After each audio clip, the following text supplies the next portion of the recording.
नमस्कार। अर्थशास्त्र विभाग में आप सभी का हार्दिक स्वागत है। आज हम पढ़ेंगे कॉन्सेप्ट के अंतर्गत, ये पार्ट फर्स्ट का जो पेपर है उसके अंतर्गत कॉन्सेप्ट ऑफ स्लोप, ढाल की अवधारणा है। उदाहरण के लिए बताया आपको कि जो आपके फर्स्ट ईयर की जो टॉपिक है, ये टॉपिक ऐसे टॉपिक हैं जो आप पूरी इकोनॉमिक्स का अध्ययन करेंगे, या आप जब सेकंड या थर्ड ईयर में जाएंगे, एमबीए करेंगे, पीएचडी करेंगे, आगे तक पढ़ेंगे, तो वहाँ प्रत्येक कॉन्सेप्ट का विशेष महत्व है समझने के लिए। इकोनॉमिक्स को समझने के लिए प्रत्येक का विशेष महत्व है। उसी संदर्भ में आपने पिछला टॉपिक जो पढ़ा था फलनात्मक संबंध का, बहुत इंपॉर्टेंट था कि एक इक्वेशन को समझने के लिए कि इस इक्वेशन, वो इक्वेशन क्या कहना चाह रहा है हमें, उस इक्वेशन में जो वेरिएबल्स दिए हुए हैं, ठीक है, वो वेरिएबल्स के बीच में आपस में किस प्रकार का संबंध है, ताकि वो इक्वेशन के द्वारा देखते ही हमको मालूम पड़ जाता है। अब यहाँ हम पढ़ेंगे स्लोप, ढाल है क्या नाम की सिंपल भाषा बताता हूँ आपको, बहुत सरल तरीके से समझाने का। ढाल का मतलब स्लोप, जैसे हम सिंपल लिख रखा, ढाल का मतलब ढलान, ढाल, स्लोप, ठीक है। अर्थशास्त्र के अंतर्गत ध्यान रखिए, कुल मूल्य से सीमांत मूल्य का अध्ययन हम करते हैं। यह आगे चल के ध्यान रखिए हम पढ़ेंगे अर्थशास्त्र में गणित का प्रयोग, ठीक है। यानी कि हम मैथमेटिक्स जो है हमारी है, गणित की गणित की जो कॉन्सेप्ट्स हैं, गणित की जो सवाल हैं, वो हम अर्थशास्त्र में उनका अध्ययन करेंगे। यानी अर्थशास्त्र में गणित का प्रयोग, इसका मतलब क्या है? अर्थशास्त्र तो आर्थिक समस्याओं का अध्ययन प्रस्तुत करता है, यानी कि उन आर्थिक समस्याओं के अध्ययन के लिए गणित की जो विधि है, गणितीय जो उसमें फॉर्मूलेज हैं, वो कहाँ तक उचित हैं, या उनके द्वारा कैसे आर्थिक समस्याओं का समाधान प्रस्तुत करते हैं, या आर्थिक क्रियाओं का अध्ययन करते हैं। इसलिए हम अर्थशास्त्र में गणित का प्रयोग करते हैं। देखिए, यानी कि आगे चलकर हम जो पढ़ेंगे मैथमेटिक्स पढ़ेंगे, इसमें अवकलन है, समाकलन है, ठीक है। तो यानी कि कुल मूल्य एक होता है, कुल मूल्य एक होता है अर्थशास्त्र में सीमांत मूल्य जिसे हम कहते हैं, परिवर्तन मूल्य, कुल उपयोगिता, सीमांत उपयोगिता, कुल लागत, सीमांत लागत। इसके बाद में हम पढ़ेंगे, एक चैप्टर पढ़ेंगे कुल औसत और सीमांत की अवधारणा जानेंगे। जब आप सेकंड ईयर में जाओगे, थर्ड ईयर में जाओगे, तो हम डिटेल से पढ़ेंगे चीज़ों को, ठीक। तो उसमें हम पढ़ेंगे कुल मूल्य से किस प्रकार से औसत मूल्य निकालते हैं, और किस प्रकार से हम कुल मूल्य से सीमांत मूल्य निकालते हैं, यानी कि परिवर्तन मूल्य निकालते हैं। यानी कि मुख्य रूप से अर्थशास्त्र में कुल मूल्य से जो सीमांत मूल्य निकालते हैं, वो सीमांत मूल्य हम एक टेबल के द्वारा निकालते हैं, तालिका के द्वारा। हमको एक तालिका दी हुई होती है, और तालिका के अंतर्गत हम सीमांत मूल्य निकालते हैं, ठीक है। सिंपल भाषा में कहूँ तो देखिए, हर अगली इकाई के परिवर्तन से जो कुल में परिवर्तन होता है वो सीमांत मूल्य कहलाता है, ठीक है। जैसे सीमांत में हम पढ़ेंगे सीमांत उपयोगिता पढ़ेंगे, सीमांत लागत पढ़ेंगे, सीमांत आय पढ़ेंगे, सीमांत व्यय पढ़ेंगे, ठीक है। तमाम तरह की जो सीमांत उत्पादन पढ़ेंगे। तो ये तमाम तरह की जो सीमांत मूल्य हैं, ये हम आगे डिटेल से अध्ययन करेंगे। ध्यान रखिए, जब आप माइक्रो पढ़ेंगे सेकेंड ईयर में, तो उसमें तो पूरा किस प्रकार से कुल उत्पादन से सीमांत उत्पादन निकालते हैं, ठीक है, कुल उपयोगिता, सीमांत उपयोगिता निकालते हैं, ठीक है। ये तमाम तरह की चीज़ें हम पढ़ेंगे वहाँ पे, यानी कि तो इसी का शॉर्ट में हम यहाँ पढ़ेंगे नेक्स्ट व्याख्यान में कि कुल मूल्य से औसत मूल्य और सीमांत मूल्य कैसे निकालते हैं। मूल्य, अब उप मूल्य में लागत भी हो सकता है, आय भी हो सकता है, व्यय भी हो सकता है, ठीक है, उत्पादन भी हो सकता है, उपयोगिता भी हो सकती है। तो किस प्रकार से कुल मूल्य से औसत मूल्य, सीमांत मूल्य निकालते हैं। तो मैंने बताया आपको कि यानी कि कुल मूल्य से सीमांत मूल्य हम तालिका के द्वारा निकालते हैं, ठीक है। तो जब हम तालिका से कुल मूल्य से सीमांत मूल्य निकालते हैं, यानी कि जो आंकड़े दिए हुए होते हैं, ठीक है, जैसे 5 इकाइयों से कुल मान लीजिए उपयोगिता हमको 20 के बराबर प्राप्त हो गई, और 6 इकाइयों से मिली हमको 22 के बराबर, ठीक है। तो सीमांत मूल्य क्या होगा? 6ठी इकाई से कितनी उपयोगिता मिली? 2 के बराबर, ठीक है। तो इस प्रकार से यानी कि हर अगली इकाई के परिवर्तन से जो कुल में परिवर्तन होता है उसको हम सीमांत मूल्य कहते हैं, ठीक है। तो एक तो हम जो तालिका से निकालते हैं, ये जो नेक्स्ट मैं बार बार कह रहा हूँ कि नेक्स्ट हमारा जो व्याख्यान है कुल औसत और सीमांत के उदाहरण, हम डिटेल से पढ़ेंगे। आगे व्याख्यान में हम इसको डिटेल से पढ़ेंगे, एक एक चीज़ को डायग्राम के द्वारा बताएंगे, तालिका के द्वारा पढ़ेंगे, ठीक है। और हालांकि अवकलन एक अलग टॉपिक आएगा अर्थगणित का, उसमें हम समीकरण के द्वारा इसका अध्ययन करेंगे। तो मैं शॉर्ट में बता रहा हूँ कि किस प्रकार से कुल मूल्य को हम सीमांत मूल्य निकालते हैं, टोटल से मार्जिनल वैल्यू कैसे निकालते हैं। मैंने कहा कि हम टेबल से निकालते हैं, ध्यान देखिए, और टेबल से निकालते हैं तो वहाँ हमको आंकड़े दिए हुए होते हैं, वहाँ हम डेल्टा का प्रयोग करते हैं। डेल्टा का मतलब होता है परिवर्तन मूल्य, यानी कि अर्थशास्त्र में इसको हम परिवर्तन मूल्य भी कहते हैं। ठीक है, इसके बाद ध्यान रखिए, उसके बाद हम रेखा चित्र के द्वारा निकालते हैं। ध्यान रखिए, रेखा चित्र डायग्राम से हम बोलते हैं। ध्यान रखिए, डायग्राम से भी हम सीमांत मूल्य परिवर्तन मूल्य निकालते हैं। तो डायग्राम से निकालने के लिए यानी कि हम प्रयोग करते हैं स्लोप का, ढाल का प्रयोग करते हैं हम। ध्यान रखिए, ढाल का हम प्रयोग करते हैं। ठीक है, तो तीसरा हमारा होता है एक समीकरण के द्वारा, इक्वेशन। आगे हमको समीकरण दी होगी y बराबर 2x। ठीक है, तो मैं कहूँगा आपको इसका सीमांत मूल्य निकालिए। ठीक है, आप सोचेंगे हम तो टेबल पढ़ी थी, ये इक्वेशन कहाँ से आ गया? यानी कि ये जो इक्वेशन है ना कि इसी के प्रयोग के लिए, यानी कि जब हम कुल मूल्य से सीमांत मूल्य निकालते हैं या कुल मूल्य से हम औसत मूल्य निकालेंगे, यानी कि उस वक्त हम गणितीय विधि का प्रयोग करेंगे। हम अवकलन की हम कहते हैं डिफरेंशिएशन, जो हम मैथमेटिक्स में पढ़ते हैं। ठीक है, अवकलन, उस अवकलन के द्वारा हम कुल मूल्य से सीमांत मूल्य निकालते हैं। ठीक है, तो इसलिए मैंने कहा कि अर्थशास्त्र में गणित का प्रयोग कहाँ का, हम आर्थिक मूल्यों को, यानी कि जब हमको कोई एक आर्थिक जो हमारी वैल्यू है, यानी कि इक्वेशन हमको दिया हुआ है वेरिएबल्स का, और हम कहें कि इस इक्वेशन का सीमांत मूल्य निकालिए, तो हमारी जो अर्थशास्त्र की जो विधि है सीमांत टेबल के द्वारा है, डायग्राम के द्वारा, ये फेल हो जाती है। तो उसको हम इक्वेशन के द्वारा कैसे निकालेंगे, यानी कि वो अवकलन के द्वारा निकालते हैं, हम डिफरेंशिएशन के नाम से जानते हैं अवकलन। तो उसको हम अवकलन के द्वारा निकालते हैं, उससे सीमांत मूल्य कहते हैं। तो दादा कि जब हम डायग्राम दिया हुआ, हमको एक रेखाचित्र दिया हुआ है, उस डायग्राम का सीमांत मूल्य हमको ज्ञात करना है, तो उसके अंतर्गत हम स्लोप का प्रयोग करते हैं, जिसे हम ढाल कहते हैं, जिसे हम ढाल कहते हैं। यानी कि ढाल का मान जो है, सिंपल भाषा में ढाल का मान जो होता है tan थीटा के बराबर होता है। ढाल का माप एक tan थीटा के बराबर होता है, और हमने पढ़ा था tan थीटा बराबर लंब बटे आधार।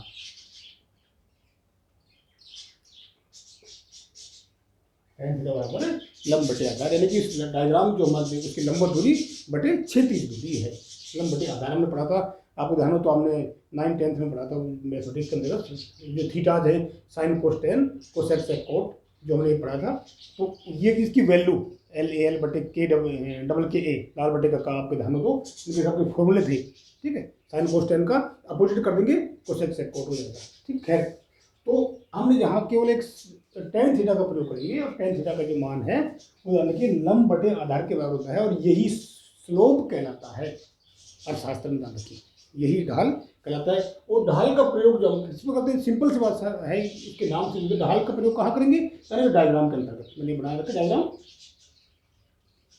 तो रेखाचित्र के अंतर्गत हम ढाल का प्रयोग करते हैं, मूल्य कुल से सीमांत मूल्य निकालेंगे, लेकिन जब डायग्राम दिया हुआ है तो हम स्लोप के द्वारा निकालते हैं, जिसे हम ढाल कहते हैं। तो ढाल का मान यानी कि tan थीटा के बराबर होता है।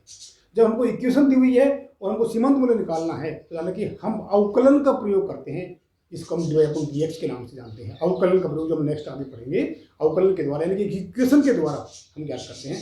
ठीक है, और जब हमको एक तालिका दी हुई है, टेबल्स जो हम आगे मैंने बताया आपको नेक्स्ट व्याख्यान में हम पढ़ेंगे टेबल्स का भी, जब तालिका के द्वारा हम अध्ययन करेंगे तो उसको हम सीमांत मूल्य निकालते हैं। तो यानी तो हम डेल्टा का प्रयोग करते हैं या स्लोप का प्रयोग करते हैं, और यहाँ मैंने कहा आपको यहाँ इक्वेशन में निकालेंगे, उसको dy/dx के नाम से कैसे dy/dx के साथ आप आगे अध्ययन करेंगे डिटेल से।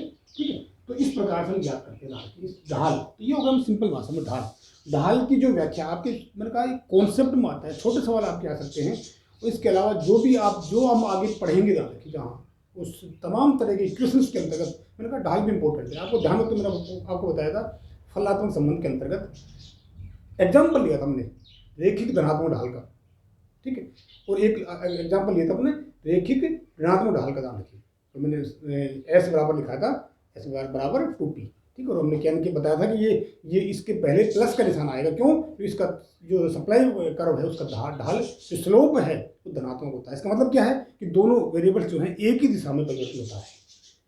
ठीक, और जब नेक्स्ट हमने डिमांड कर्व लिया था उसमें मैंने बताया था 12 - 2p माइनस यानी कि इस वेरिएबल्स p जो स्वतंत्र चरों से पहले माइनस का निशान। क्यों? क्योंकि उसकी डिमांड होकर जो हमारा मांग होकर उसका स्लोप नेगेटिव होता है। नेगेटिव मतलब क्या है कि एक राशि बढ़ती है दूसरी घटती है, दोनों में विपरीत संबंध पाया जाता है। तो हमने अध्ययन किया था कि वो स्लोप है। मैंने कहा कि उस वेरिएबल से पहले जो निशान आता है हमारा वो स्लोप कहलाता है, ढाल कहलाता है। खैर, तो ये हमारे जो है ये ढाल का ढाल जो हमारा है, ध्यान रखिए, स्लोप जो है उसका अध्ययन हम कैसे कैसे करेंगे। सिंपल एक प्रश्न अर्थ, ठीक है, ढाल किसे कहते हैं, ढाल का अर्थ, इसके बाद ढाल का प्रकार, ठीक है, और ढाल का माप, यानी तीन बातें जिनके आधार पर हम ढाल का अध्ययन करेंगे।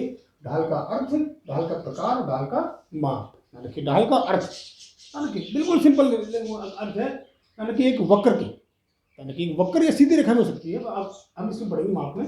यानी कि एक वक्र के किसी बिंदु पर खींची गई स्पर्श रेखा, यानी कि एक वक्र के किसी बिंदु पर खींची गई स्पर्श रेखा, ठीक है, जैसे सपोज कीजिए ये वक्र रहा है, इसमें स्पर्श रेखा है खींची, और उसके यानी कि उसके एक्स अक्ष के बीच बने कोण को उस वक्र का उस बिंदु पर ढाल कहते हैं। यानी कि ये हमारी जो वक्र है इसमें स्पर्श रेखा डाल देंगे, फिर जब कोण बनेगा नीचे, यानी कि ये हम पढ़ेंगे डिटेल से, माप में बताता हूँ आपको मैं मेजरमेंट में। तो जो ये हमारा जो कोण बनेगा, इस कोण के आधार पर हम ढाल का माप ज्ञात करते हैं, इसमें ढाल का माप और उसे हम ढाल कहते हैं, स्लोप कहते हैं। देखिए, और ढाल का जो माप है, यानी कि ढाल का माप tan थीटा के बराबर होता है। यानी कि ढाल हम ये भी कह सकते हैं कि slope is equal to tan theta, tan theta, यानी कि मैंने लिख दिया ये लो स्लोप,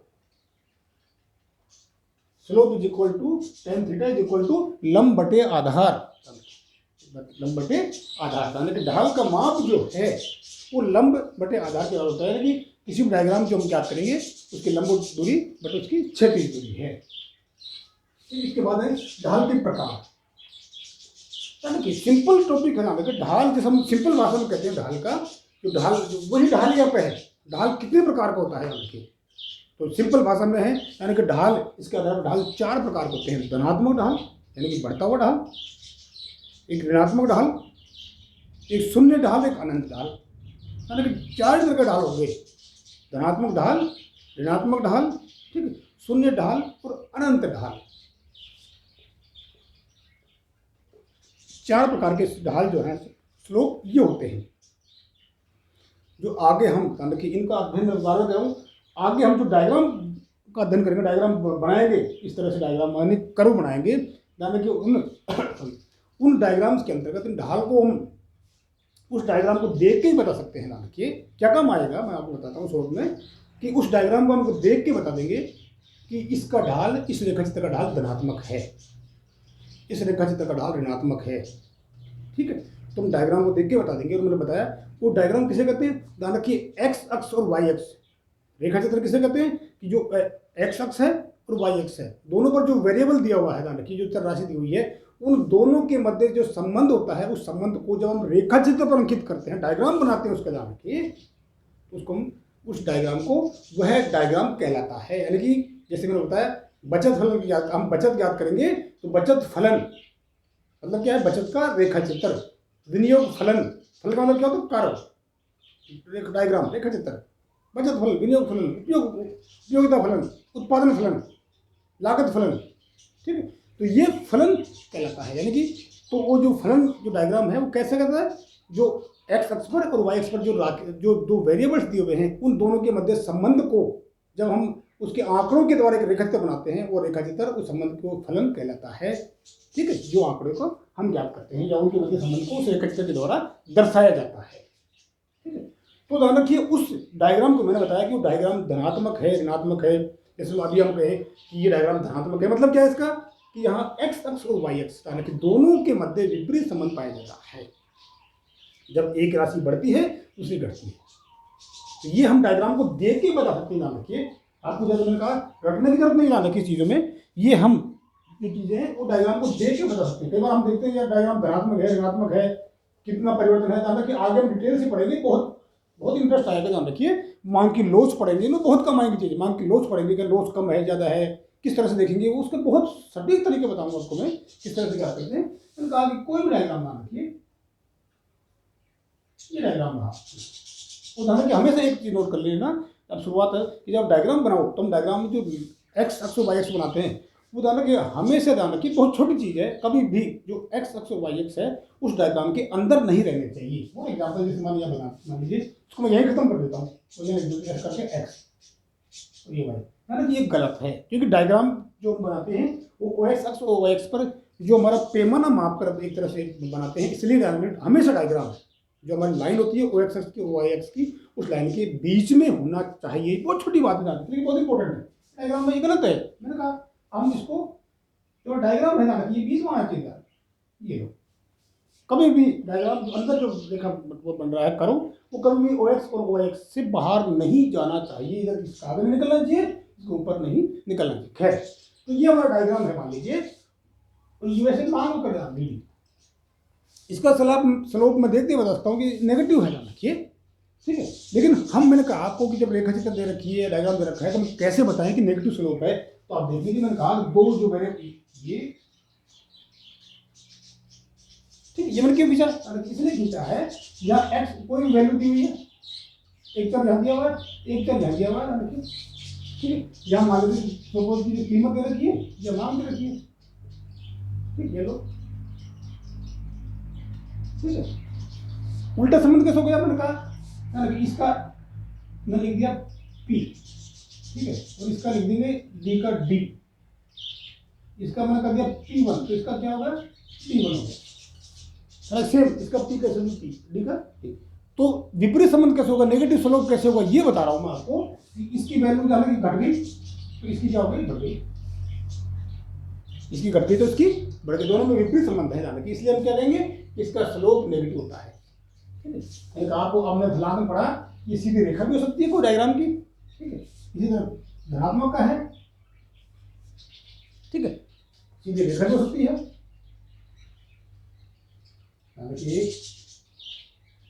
देख लीजिए ये बढ़ रहा है तो ये भी बढ़ रहा है, दोनों वेरिएबल से एक ही दिशा में होते हैं तो हम कहते हैं धनात्मक ढाल। खैर, तो ये मैंने कहा कि हम देख के बता सकते हैं कि ये धनात्मक है ये ऋणात्मक है, ठीक है, हम देख के बता सकते हैं, हम देख के बता सकते हैं कि इनका स्लोप जो है ये दोनों ऋणात्मक है, ये धनात्मक है। तो ये जो धनात्मक ऋणात्मक है, ये क्या है, ये स्लोप कहलाता है, ढाल कहलाता है। इसी का हम अध्ययन कर रहे हैं कि आगे हम देखते ही बताते हैं कि इसका ढाल धनात्मक है, ठीक है, और ये कौन कौन सी राशियों के मध्य क्या संबंध को दर्शाता है। ये बहुत इंपॉर्टेंट, बहुत छोटी चीज़ें हैं, ये बहुत इंपॉर्टेंट चीज़ें हैं, बहुत काम की चीज़ें अर्थशास्त्र की पॉइंट ऑफ व्यू से, ठीक है। तो ये हमारा ढाल आ गया। मैंने कहा 4 प्रकार के दान के ढाल होते हैं। दान के ढाल को हम कोण के आधार पर भी ज्ञात कर सकते हैं। कोण मैंने यहाँ ये लिखवाया था, यानी कि वक्र के किसी बिंदु पर खींची गई स्पर्श रेखा और उसके एक्स अक्ष के बीच बने कोण को उस वक्र का उस बिंदु पर ढाल कहते हैं। कोण को बनाने के, कोण को, ये कोण बन रहा है, इसलिए मैंने कहा कि हम कोण के आधार पर बनाने के, ठीक है, कोण के आधार पर भी हम ढाल का अनुमान लगा सकते हैं। कोण का आधार क्यों, यानी कि जब कोण 0 से अधिक जब कोण 0 से अधिक हो, ठीक है, और यानी कि 90 डिग्री से कम हो, जब कोण 0 से अधिक हो और 90 डिग्री से कम हो तो उसे हम कहेंगे धनात्मक ढाल। ये फॉर एग्जाम्पल ये रहा, यहाँ पर यानी कि कोण जो हमारा ये है कि 0 से अधिक है और 90 से कम है, यानी कि जब कोण 0 डिग्री से अधिक और 90 डिग्री से कम हो तो हम कहेंगे धनात्मक ढाल। फॉर एग्जाम्पल ये रहा, जब कोण 90 डिग्री से अधिक और 180 से कम हो, जब कोण 90 डिग्री से अधिक और 180 से कम हो तो हम कहेंगे उसको ऋणात्मक ढाल। ये हमारा रहा, ये कोण रहा इधर, और जब कोण जब कोण 180 डिग्री का हो, यानी 180 डिग्री किसे कहते हैं, प्लेन, बिल्कुल सीधी रेखा। हम सिंपल भी कहते हैं कि एक प्लेन है, फर्श हमको दी हुई है, तो हम क्या कहेंगे स्लोप कितना है, मैंने 0 डाला है, प्लेन है तो ढाल कितना है, 0 है, ठीक है। और जब इस तरह का है धनात्मक है, उल्टा ऋणात्मक है। तो जानो कि सिंपल जो हम सोचते हैं वही, मैंने कहा आपको अर्थशास्त्र के सारे जो टॉपिक है, सारे जो कॉन्सेप्ट हैं वो वही है जो हम रोज डेली उनको काम लेते हैं। यहाँ थोड़ी सी इसको सैद्धांतिक रूप से दिया हुआ है, ठीक है। खैर, जब कोण दाने के कहा 180 डिग्री का हो, 180 डिग्री, तो हम उसको कहेंगे शून्य ढाल। और दाने कि जब कोण 90 डिग्री का हो, यानी सीधी खड़ी रेखा, ठीक है, जैसे कोई हमारे पास ये बोर्ड लगा हुआ है बिल्कुल सीधा, यहाँ से मैं कोई यानी कि चौकट पड़ा कुछ पैर डालूँ सीधा नीचे आके रेखा इसकी पैर डाल, यानी कि एकदम खड़ा ढाल, अनंत ढाल से हम कहते हैं। 90 डिग्री कोण में एकदम अनंत ढाल, सीधी खड़ी रेखा, ठीक है, तो हम कहेंगे अनंत ढाल। तो यानी कि यही ढाल के प्रकार है, 4 प्रकार के ढाल हैं, ठीक है। कोण के आधार पर इसको मापने से ज्ञात कर सकते हैं, ठीक। इसके बाद में है ढाल का माप, मेजरमेंट, यानी कि ढाल का माप जो होता है मिलता है आपको tan थीटा के बराबर होता है। ढाल का जो माप है वो tan थीटा के बराबर होता है, tan थीटा बराबर लंब बटे आधार के बराबर होता है। ठीक है, इसके बाद आने की सबसे इंपॉर्टेंट चीज़ है, यानी कि हम ढाल ज्ञात करेंगे। मैंने कहा ढाल किसका ज्ञात करते हैं, हम डायग्राम का ज्ञात करते हैं। तो डायग्राम हमने फलनात्मक संबंध में पढ़ा कि डायग्राम एक सीधी रेखा भी हो सकता है, डायग्राम एक वक्र के रूप में भी हो सकता है। यानी कि नोट इंपॉर्टेंट चीज़ है कि यानी कि एक सीधी रेखा का ढाल, ठीक है, यानी कि एक सीधी रेखा का ढाल या उस पर स्थित किसी बिंदु का ढाल बराबर होता है। यानी कि फॉर एग्जाम्पल ये हमारी सीधी रेखा है, धनात्मक ऋणात्मक वो बात की बात बना रखिए। ये माइनस में है, ये प्लस में, ठीक है, माइनस प्लस का हाँ, एक ये भी सीधी रेखा है, ये भी सीधी रेखा है। इस पर ये रेखा का नाम देता हूँ ए बी, ठीक, और यहाँ पी और क्यू दे रखा है, यहाँ भी ए और बी, यहाँ रखिए पी और क्यू दे रखा है। हाँ ठीक है, यानी कि आपके सामने दो डायग्राम दे रखी है, मैंने दो डायग्राम बनाए। पहले हम रेखा की बात कर लेते हैं, सीधे रेखा की बात कर लेते हैं। यानी कि आपके सामने दो डायग्राम है, एक ये रहा एक ये रहा। मैंने ये बताया आपको कि एक सीधी रेखा का ढाल या उस पर स्थित किसी बिंदु का ढाल बराबर होता है। तो मैंने कहा, ध्यान रखिए, मैं आपसे कहूँ कि ये ए बी रेखा है, ठीक है, इस ए बी रेखा का ढाल होगा, ए बी रेखा का ढाल होगा यानी कि बराबर, चाहे मैं आपसे कहूँ बिंदु पी का ढाल कितना है, तो वही ढाल होगा जो ए बी रेखा का होगा। मैंने आपसे कहूँ क्यू बिंदु का ढाल कितना है, वही होगा जो इस रेखा का ढाल होगा। यानी कि एक सीधी रेखा का ढाल या उस पर स्थित किसी बिंदु का ढाल बराबर होता है। ठीक है, तो ये बात क्लियर होगी दोनों में।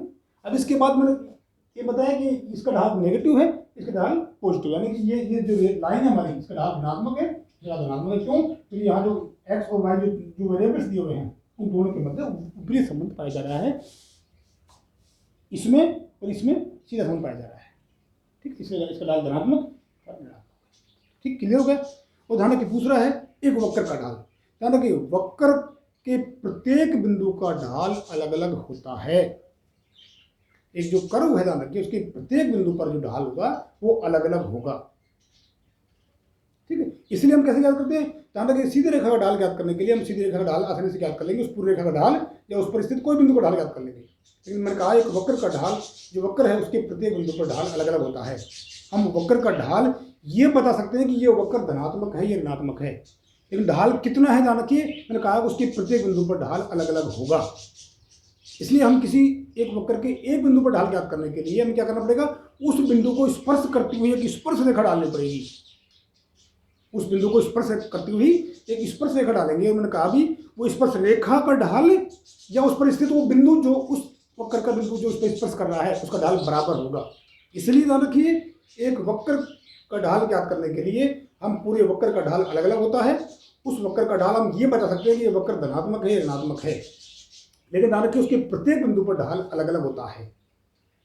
और उस वक्र के किसी एक बिंदु पर ढाल ज्ञात करने के लिए उस बिंदु को, उस वक्र के उस बिंदु को स्पर्श करते हुए एक स्पर्श रेखा डालेंगे, सीधी रेखा। ध्यान रखिए, और मैंने कहा अब उस सीधी रेखा का ढाल हम ज्ञात करेंगे, और जो सीधी रेखा का ढाल होगा वही उस बिंदु का ढाल होगा जो उस वक्र पर स्थित है। ठीक है, इसलिए हम ऐसे ज्ञात करेंगे। मैंने कहा उसको हम tan थीटा के द्वारा ज्ञात करते हैं। अब ये क्लियर होगा, ध्यान रखिए कि एक सीधी रेखा का ढाल या उस पर स्थित कोई बिंदु हो उसका ढाल बराबर होता है। ठीक है, तो हमको एक सीधी रेखा ढाल ज्ञात करनी हो तो हम tan थीटा के द्वारा लंब बटे आधार ज्ञात करके लिख देंगे।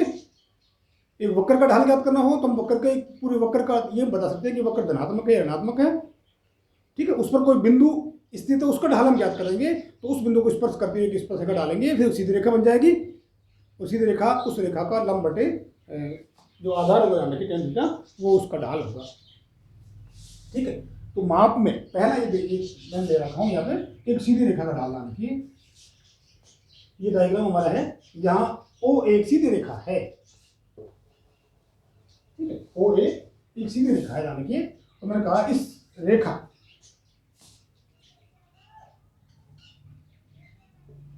ओ एक, और इस रेखा पर यहाँ बिंदु स्थित है, वही ई। ठीक है, एक ई बिंदु स्थित है, तो याद रखिए इसको हम लंब बटे आधार।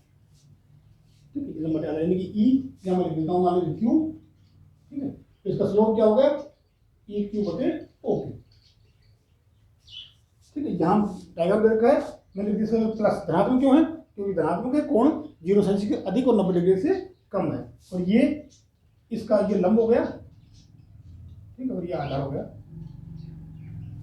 BC अपॉन OC, ये इसका ढाल होगा, ध्यान रखिए।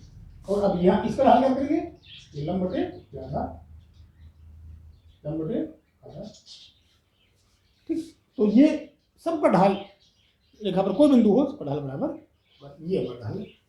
तो इसके बाद एक वक्र का ढाल, कि एक कर्व हमारे पास, ये वक्र, मैंने एक वक्र निकाल रखा है, ये एक वक्र, ये इसका ढाल नेगेटिव है, इसका ढाल पॉजिटिव है, ठीक है। ये जो वक्र है DD वक्र है, यहाँ ए बिंदु दिखा रखा मैंने, ध्यान रखिए, मैंने कहा ये DD वक्र है, सपोज कीजिए, ठीक है। तो इसका ढाल तो नेगेटिव है, लेकिन मैंने कहा कि इस पर मान लीजिए कोई ये बिंदु है, ये इस पर पूरे वक्र का ढाल तो नेगेटिव है, लेकिन कितना ढाल होगा जाने कि इस पर, तो इसके लिए मैंने कहा पूरे वक्र का के अलग अलग बिंदुओं का ढाल अलग अलग होता है। तो यहाँ कोई बिंदु ले लीजिए, मान लीजिए, ठीक है, ए बिंदु ले लीजिए, ले लिया, ठीक है। इस ए बिंदु को स्पर्श करके हम एक स्पर्श का डाल देंगे, ये नीचे काटे इसको, ठीक है। ये कोण 90 से अधिक हो गया, इसलिए ढाल नेगेटिव हो गया, ये लंब हो गया, ये आधार हो गया, ठीक है, AE अपॉन EC, ठीक। और ये इसी तरह से हम इसका निकाल लेंगे, ये धनात्मक ढाल होगा, ठीक। यानी कि वक्र का ढाल ज्ञात करने के लिए हम उस बिंदु को स्पर्श करते हुए स्पर्श का डालेंगे, और फिर उसका लंब बटे आधार हम ज्ञात कर लेंगे, यानी कि उसका tan थीटा ज्ञात करेंगे, उसका ढाल कहलाएगा। इस प्रकार से हम ढाल का अर्थ, ढाल का प्रकार और ढाल का माप आसानी से हम ज्ञात कर सकते हैं। इस तरह से ये चीज़ें हैं, ठीक है, थैंक यू।